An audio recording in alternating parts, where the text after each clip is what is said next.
This podcast is part of the C-Suite Radio Network, turning the volume up on business.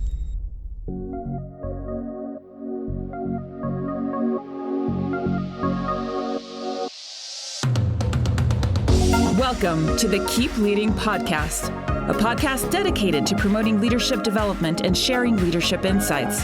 Here's your host, the Leadership Accelerator, Eddie Turner. Hello, everyone. Welcome to the Keep Leading Podcast, the podcast dedicated to leadership development and insights. I'm your host, Eddie Turner, the Leadership Accelerator. In the world of leadership development, there are many options for developing leaders. Today, I want to talk about how leaders can support leaders using an approach pioneered by Dr. Dorothy Siminovitch, Gestalt Coaching and Awareness IQ. Dr. Semenovich is one of the few master certified coaches in the world through the International Coaching Federation. So she truly is an authority on this subject, and she will talk to us about this subject right after this. This podcast is sponsored by Eddie Turner, LLC.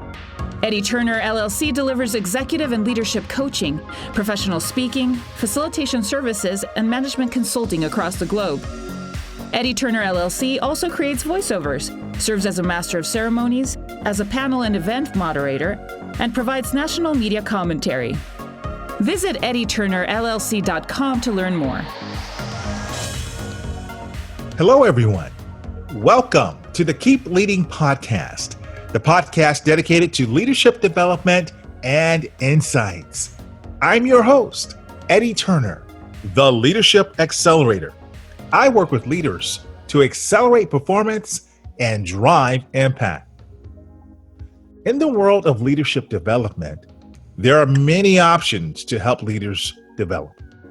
Today, I want to talk about leaders supporting leaders using an approach pioneered by Dr. Dorothy Siminovitch, Gestalt Coaching and Awareness IQ. Dr. Dorothy Siminovitch is an author, a speaker, and an international leadership, team, and organizational coach. She is also an International Coach Federation mentor coach. She is the founder and director of training for the Gestalt Coaching Program and a co-owner of the Gestalt Center for Coaching. Dr. Semenovich is the author of the book we'll be talking about today, A Gestalt Coaching Primer, The Path Toward Awareness IQ. She's also co-author of the Awareness 2020 Leadership Awareness Instrument. I am so excited to have with me today, all the way from Canada, Dr. Dorothy Siminovitch. Welcome to the Keep Leading Podcast. Thank you so much, Eddie. Please tell my listeners a little bit about your background, Dr. Siminovitch. Oh, thank you again, and please call me Dorothy. And to everybody, hello. So I am from originally Montreal, Quebec, which is eastern part of Canada and is considered the French part of Canada. And somewhere early in my adulthood, I got married and moved to Cleveland, Ohio, did my graduate training there and started my professional career. And it really is in Cleveland at the Gestalt Institute of Cleveland that I had the wherewithal, this moment of true inspiration to blend Gestalt thinking, which was mostly used in the world of therapy or consulting, to marry it to coaching as a vehicle to serve leaders and those people that really wanted to add better quality to their life.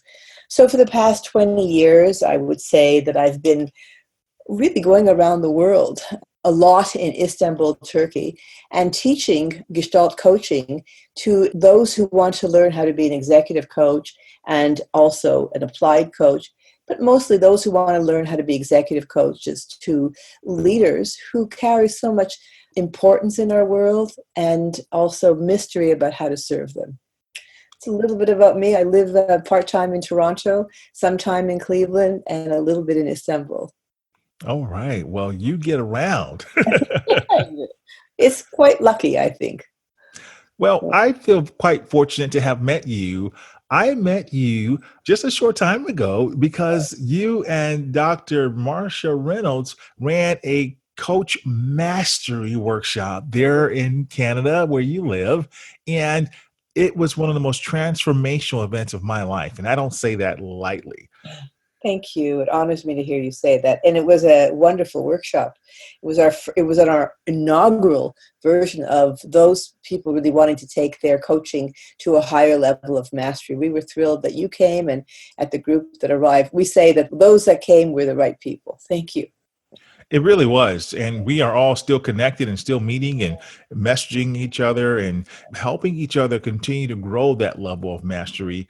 And it was a fantastic workshop. And so got a chance to meet you. And you are truly not only a global thought leader in coaching and one of the premier experts, especially in Gestalt, but you're just a down to earth, warm, genuine person. And so you really melted our hearts and you really gave us, outside of your expertise, deeper reasons to feel connected to you and model ourselves as executive coaches and leaders after your leadership.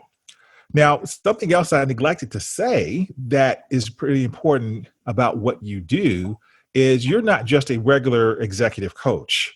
Can you explain to my listeners the level of coaching credential you hold?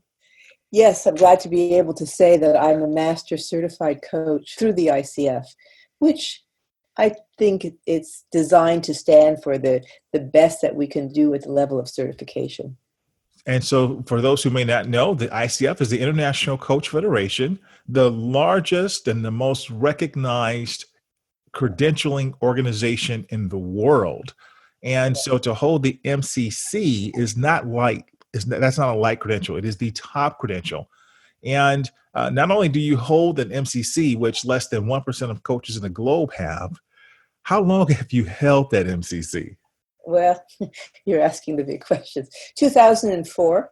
Actually, applied in 2004. I think I got it in 2005.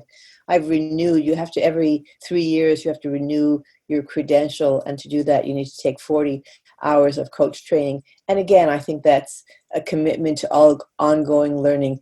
They say the expert sees, but the novice always sees with fresh eyes.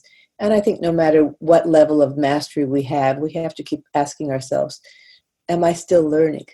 So yeah, I've renewed 4 times since getting the credential, and I have a PhD, and I think I'm just as proud, if not prouder, of the MCC. Isn't that interesting? It is very interesting, and it says a lot about the rigor and the prestige that credential holds for you to say that.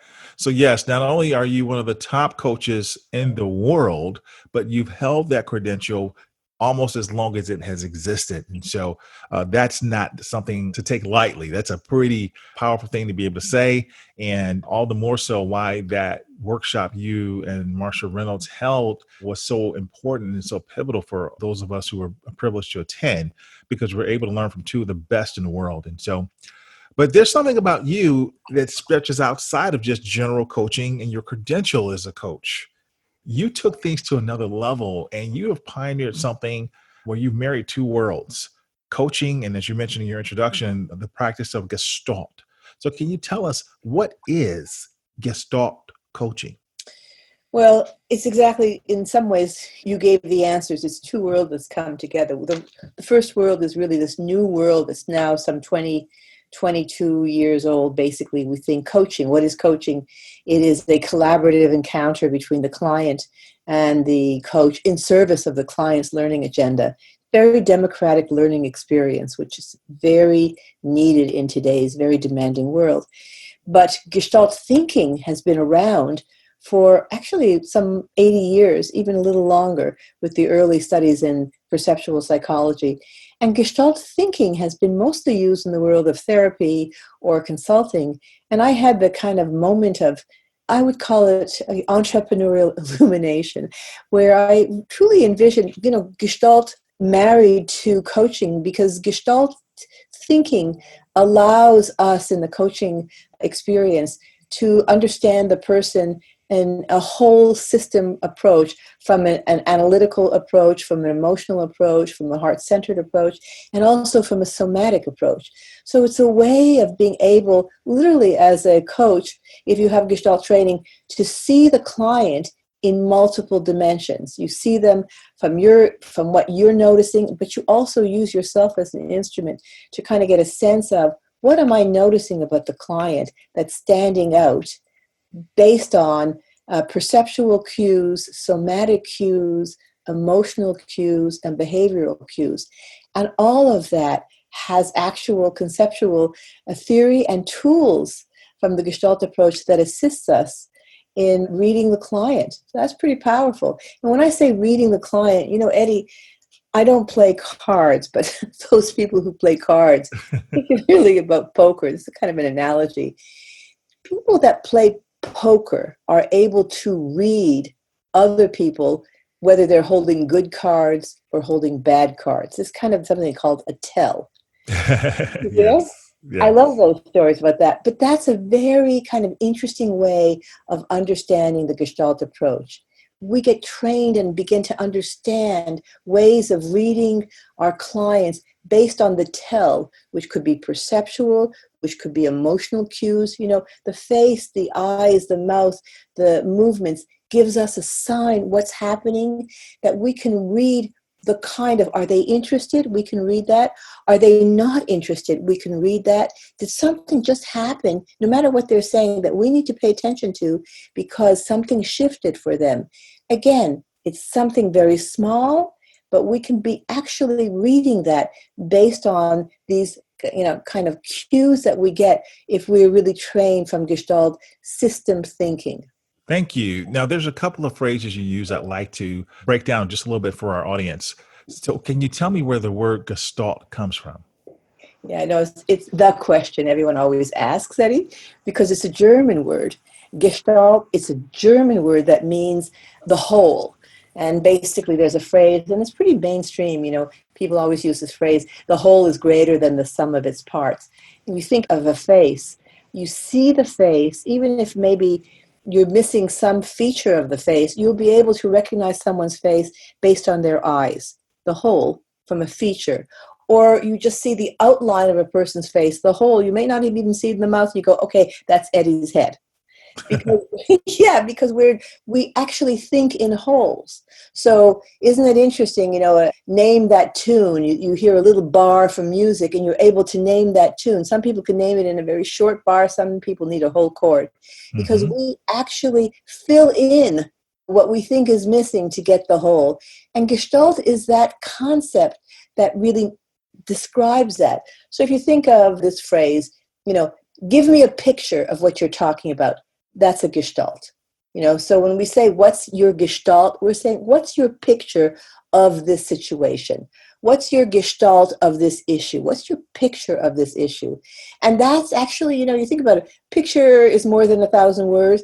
The idea of what's your Gestalt means there's so many parts. It captures the so many parts of the whole. And the reason people keep saying, well, what does it mean? Is because the word Gestalt stays German. So people keep saying, well, what is it? Yes. And so, I wanted to make sure we just gave a little bit more clarification around that. And I love your illustrations on how you brought that to life. And then another phrase you were using, and for those who may not be in the coaching world, they may not readily recognize it, and that was somatic.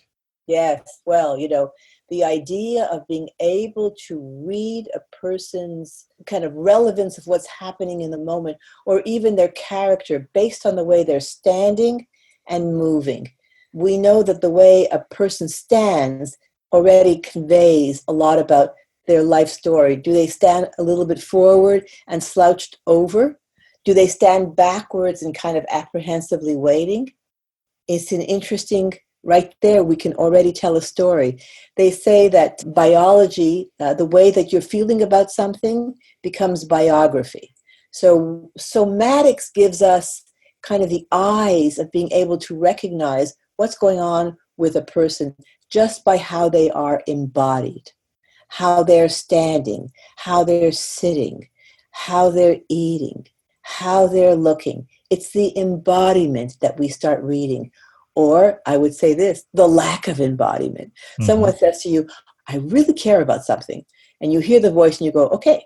But then they say, I really care about something. And you think, where are they? Because you don't hear that in the voice. They're not embodied in their voice. The somatics tells us kind of at a visceral level what's happening. Yes. And so as coaches, we're trained in that, and it's something that benefits our client. How can that benefit leaders? If they're not a coach, how can they benefit from this discussion that we're having? Wonderful. I think that that's in the last probably really it's been about since the 90s when Daniel Goleman wrote his Emotional Intelligence.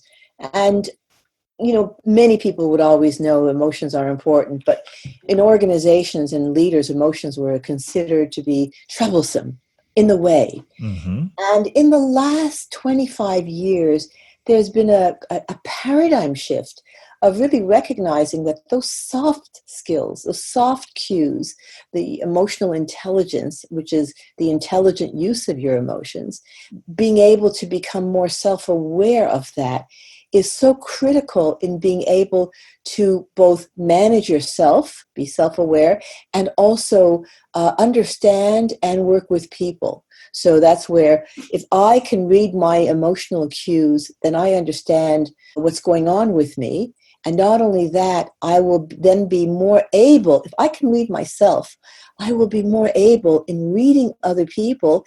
And if I can read other people, it's kind of like the language. I can then talk with them about where they are more thoughtfully. And this is the awareness intelligence piece. If I'm aware of myself and I can read you, I then can use my awareness to maybe deliver my message with more understanding. Maybe I want to ask you to do something, but I am aware that something about you either looks tired or distracted.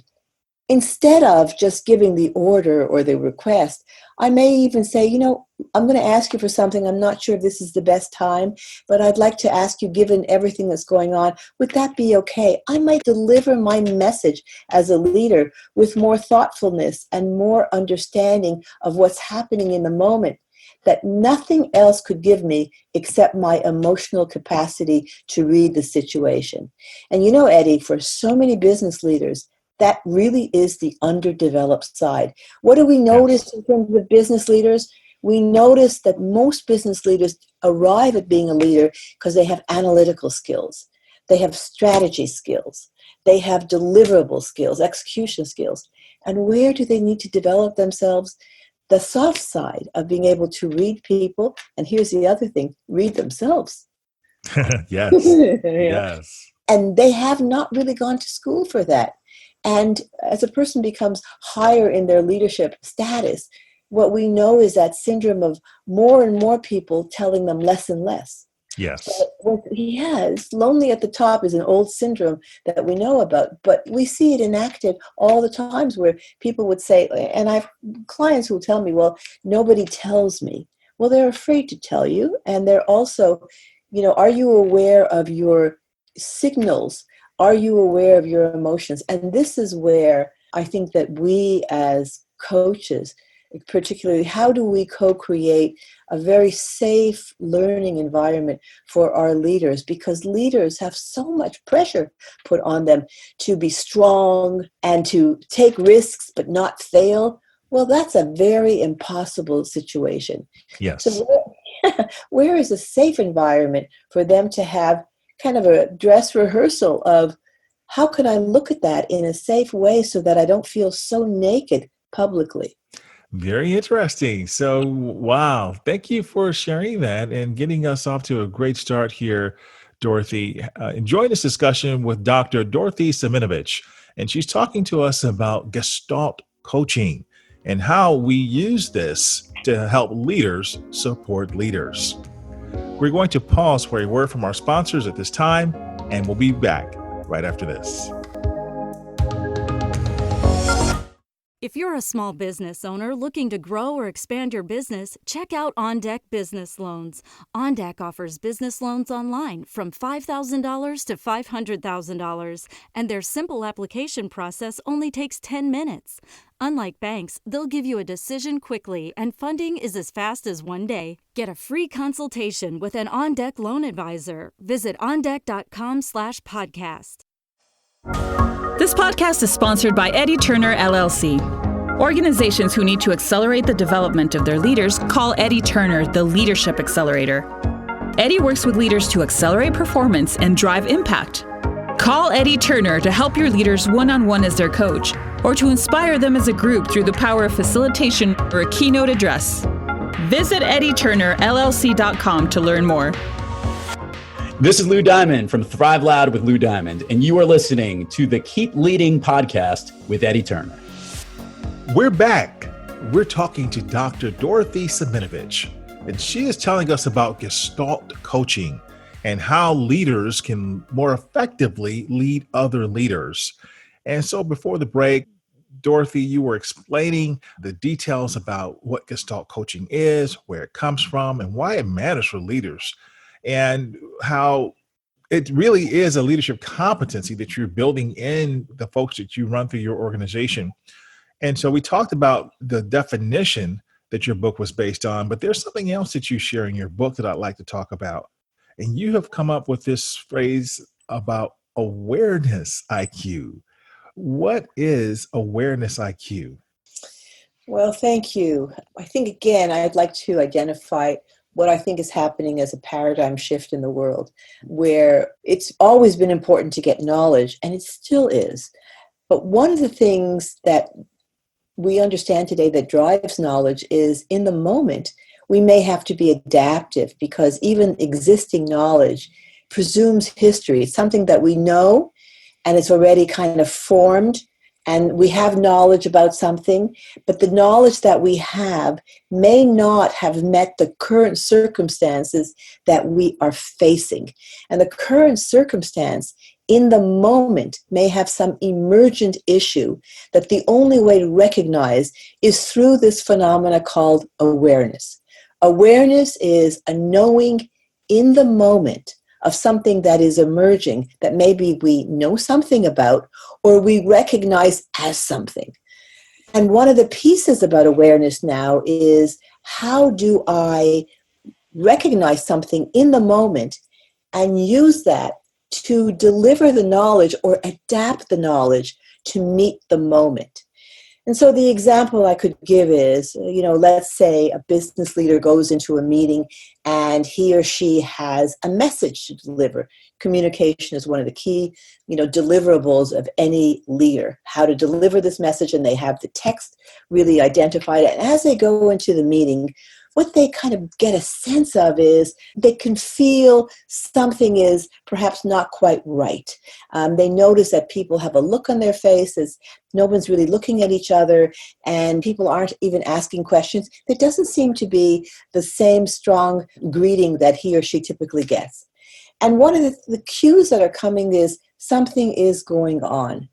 Now, if time is tight, many leaders with good cause would say, okay, this is the message, I'm going to give it. But later on, they can go back and say, what was I missing? Why didn't I ask? Okay, guys, let's take a moment on what I feel something is happening. Could everybody make a statement of what's going on here, like an awareness statement? And the reason I say that is it may be later on we realize something was going on in that meeting.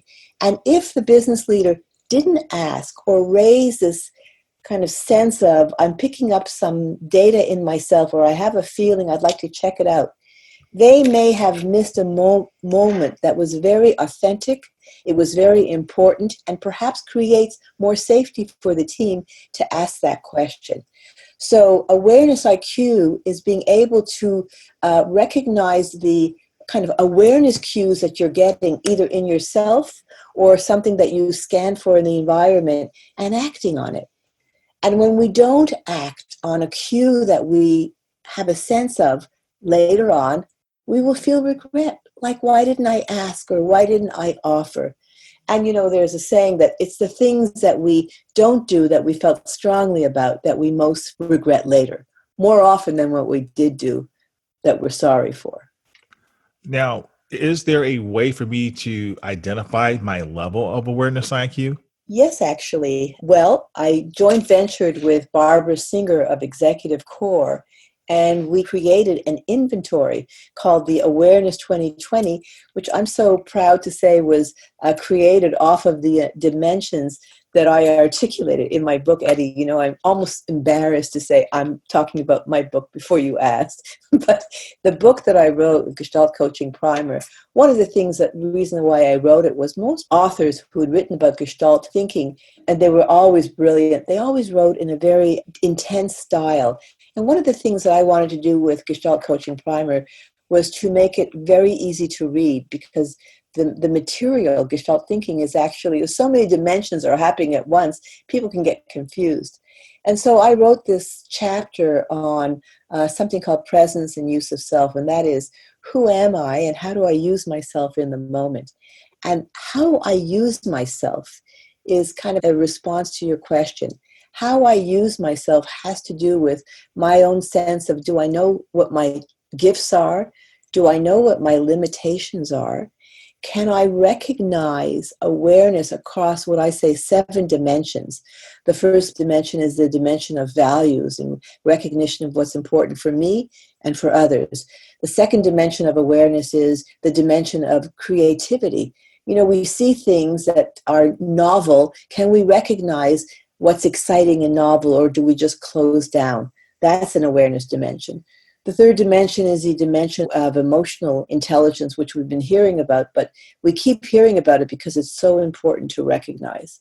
A lot of people, when it's too emotional, they go, oh, too much is a phrase I often hear. But I say to people, can you handle that? Are you able to hold the space for emotion? The fourth dimension of awareness is the capacity for caring. Do you recognize when you need to care for yourself, or other people need maybe more support and care? A huge issue that we're hearing about in organizations today is the need for compassion. Compassion around the things that we can't change, but a stance of compassion is so supportive to people. And so many people actually go, no, I'm going to save that for my family. We say that really great leaders have emotional awareness around the need for compassion. The fifth dimension is the capacity for communication, recognizing the moment where something needs to be said or acknowledged. Communication is a critical awareness competency. The sixth competency is the issue of intuition.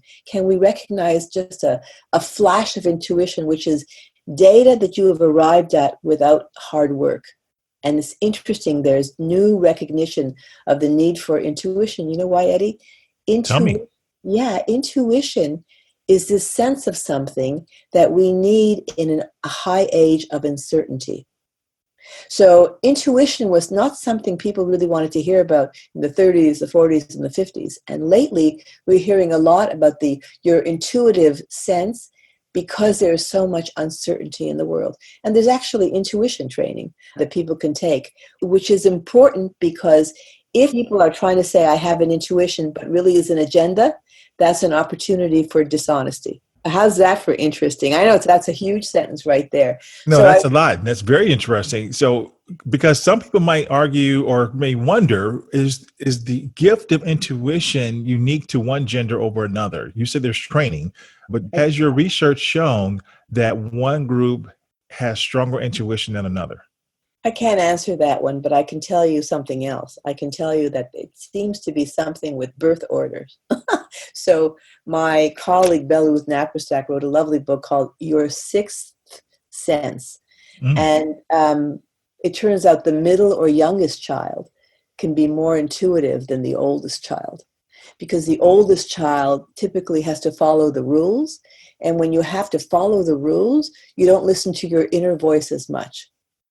Sorry, that explains why my sister is so much more intuitive and smarter than me. I get it now. Okay. No, I don't think she's smarter, but by the way, I'm not sure if she's smarter, but right now I am sure that you see her as more intuitive. No question about it. Isn't it interesting that that's behind your question, men, female, because your sister you already knew is more intuitive. Thank you.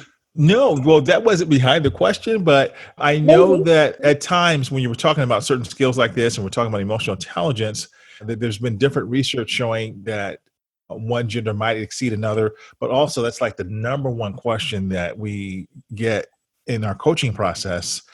When I'm talking about emotional intelligence or the ability for empathy and some of the different components of emotional intelligence, people always ask, well, as a man, can I still do well in this area? Or sometimes, is this only something that I can do if I'm a female? So I asked that from that perspective of what genuine questions I've received as a coach.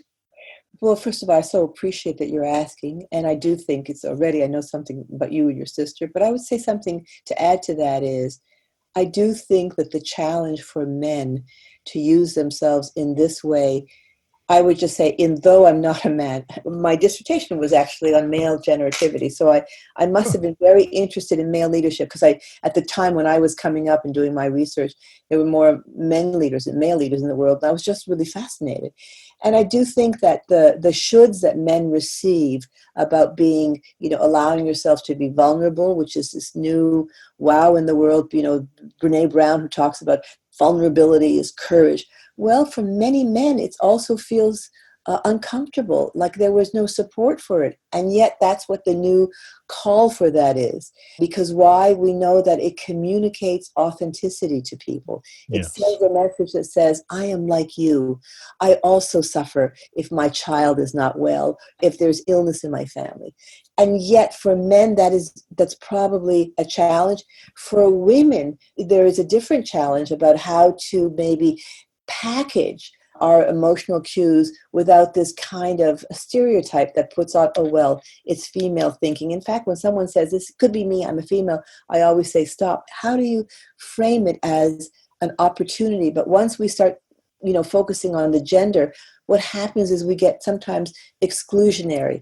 How do we become expansive and say, yes, I know this is maybe I'm speaking as a female, and what do all the men think? Or how do the men access? One of the things we know from the great Carl Jung is he said that as people get older at midlife, that men tend to kind of bring up more of their feminine energies, or they allow themselves to bring forward their softer side. And interestingly enough, as women come into midlife, they go the other side and pull up their more male forces. And it's interesting, as women, come more into the work world, the male forces really help them manage and negotiate the world. So I would just say for the men and the women, we learn so much from each other's genders. Rather than exclude, we include. Yes, very much so. And to the extent that we can do that, we become a better leader and certainly a better society. There's something else that I learned a lot about in your program, your workshop. You talked a lot about presence, and you talk about that a lot in your book as well. Can you tell us how presence helps leaders? One of the things about it is everybody has a presence. You, me, anyone listening, we all have presence. The question is, how embodied in our presence are we? So often we may, as we review the day and we think about how we were somewhere, we think, what was going on with me that I was so distracted that I wasn't there? And so one of the aspects about presence is, how am I here, embodied in all of my strengths and responsible for my limitations, but available to this moment? And one of the things that we know, when people are really present, they are more available to use their resources in the moment to support, and we like to say, what is wanted, needed, or missing. And so this is the real reason, Eddie, that mindfulness now as a phenomena is really growing in the world, and particularly in the business world. Some 5 years ago, there was a World Economic Forum in Davos. Globally, Yes. business leaders come there. And there was a workshop on meditation and mindfulness. It was kind of well attended, but the next year, nobody could get into that room. Because leaders now understand that actually someone by the name of Anthony Grant says, it's not efficiency that we're really after. It's the management of attention. Yes. And leaders, the job of a leader is to help people focus on something. And so it's the management of attention is a management of focus. And presence is the embodiment of focus. And how can we be in the moment in a way that we are present? When we are present, people will feel more engaged with us. When we are distracted and not present, people feel like, hey, you're not there. Why should I be here? Absolutely. Absolutely. And so presence is this ability to be here and now and more available to be engaged with you. And here's the other thing is, there's this phenomena called mirror neurons. I won't get into the whole neuroscience of it, but basically it means that people are always picking up the cues in themselves about you. Mm-hmm. If you're present, they will be more present with you. And right there, that is a business case for presence. There you go. I love it. Yeah. And it shows true leadership when a person is able to do that and incorporate that into their leadership style. So you talk about so many wonderful things in your book. So that definition that we opened up with, awareness IQ, presence, all of those things are applicable to anyone in a leadership role. And it's certainly for those who are leaders trying to help other leaders. But specifically, if you are an individual listening to this episode and you are a coach or you are thinking of becoming a coach, specifically certified through the International Coach Federation, you want to have a copy of this book because I believe that there are several tools in here, from coaching agreements to coaching competencies to markers that you need to look for if you're trying to pass your certification. Dorothy has packed it all in here. This is just a phenomenal resource. And so I enjoyed it. And I think that anyone listening will enjoy it as well. Thank you. So how would you summarize our conversation today, Dorothy? Well, first of all, I think you're a great speaker. Let me just say, Thank you. I would say that for the record, and very inviting. But I would add in terms of where and what relevance does awareness and awareness IQ and being more mindful and present mean for the leader and for the executives who coach the leader? Because choice happens in the moment, and this is where our challenge today is to know how to use the moment. They say that history is past and future is not arrived, but the moment we have is where people feel more awake and have choice. The great Maya Angelou poet said, "I may not remember what you said, but I will remember what you made me feel." It is our capacity to use the moment that allows us to support people's feeling and remembering. Were we engaged in the moment, or were we distracted? And I say that because all of us can really learn to be mindful and stronger in being able to use the moments. And the moments are what our lives are created out of. So I would just say there's a good case to be made for that. And the takeaway, if you may allow me for today, Eddie, may I offer that? Sure, please. I think the takeaway is, all of us today, many years ago, Carl Jung said that everybody was going to become more psychological. I would say that everybody needs to understand themselves and each other more urgently because the world is so intensely demanding. But I think that there's a case for awareness because awareness is what drives choice. And when we know that we have awareness, we know we have choice. And so my mantra is awareness without action can lead to regret. And I would say for anyone listening is, what are the awareness moments that you would like to commit to taking action on that lead to more satisfaction? Awareness without action leads to regret. Well, thank you for sharing that. It's been such a pleasure talking to you today. Where can my listeners learn more about you? They could know more about me at gestaltcoachingworks.com. We are redoing our website, but that would be a lovely place to get in contact with me, or at DorothySeminovich.com. And I thank you for the invitation. Well, thank you. We will put that in the show notes so that folks can reach out to you, connect with you, and follow you and all of the great things you're accomplishing across the globe with the different communities that you are helping develop their credentials and spreading the power of coaching around the globe. Thank you for being on the Keep Leading podcast. And Eddie, thank you for the invitation. And to all of your listeners, I thank them for their attention and their awareness. Thank you. Thank you. And thank you for listening. That concludes this episode, everyone. I'm Eddie Turner, the Leadership Accelerator, reminding you that leadership is not about our title or our position. Leadership is an activity. Leadership is action. It's not the case of once a leader, always a leader. It's not a garment we put on and take off. We must be a leader at our core and allow it to emanate in all we do. So, whatever you're doing, always keep leading. Thank you for listening to your host, Eddie Turner, on the Keep Leading podcast. Please remember to subscribe to the Keep Leading podcast on iTunes or wherever you listen. For more information about Eddie Turner's work, please visit eddieturnerllc.com. Thank you for listening to C-Suite Radio, turning the volume up on business.